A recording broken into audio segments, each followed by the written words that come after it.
Hi, I'm Tony Crumless. Love Me Tender is a ballad song recorded by Elvis Presley in 1956.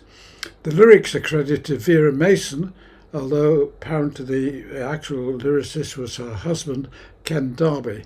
They're also credited to Elvis Presley due to a publishing deal by which songwriters had to concede 50% of the credit of their song if they wanted Presley to record it. Not uncommon practice.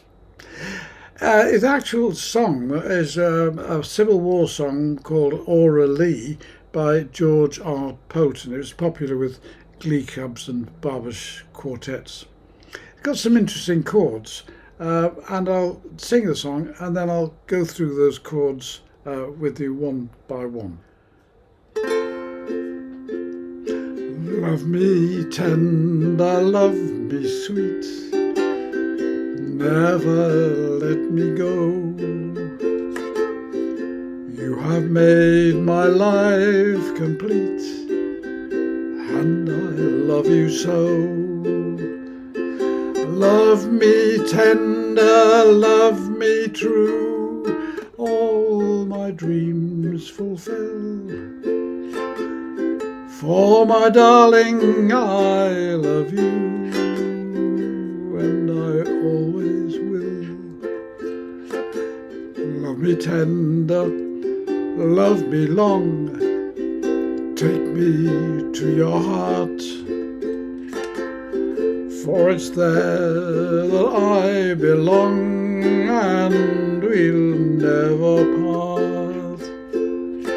Love me tender, love me true, all my dreams fulfill.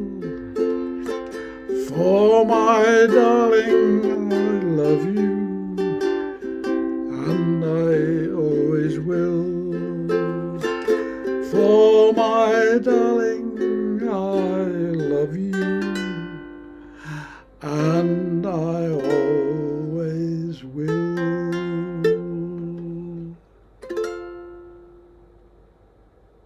This song's in the key of F, so we started with an F chord. Love me tender.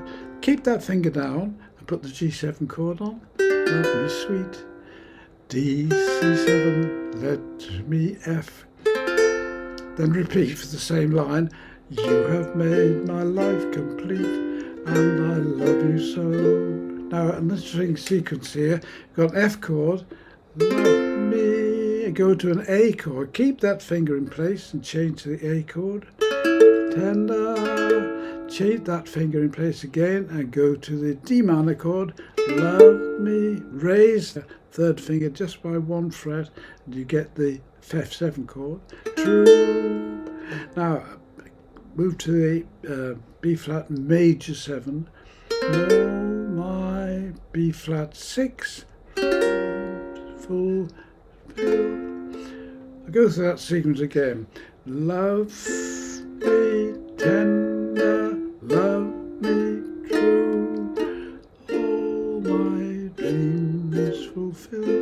You see, I keep my fingers down when I don't have to move them.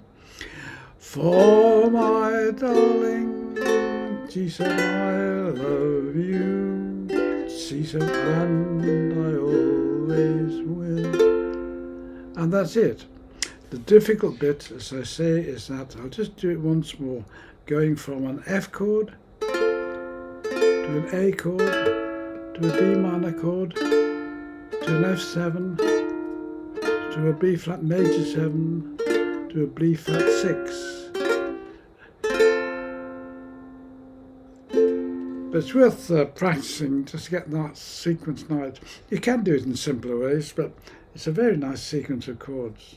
Well, as always, I hope you found that interesting and useful.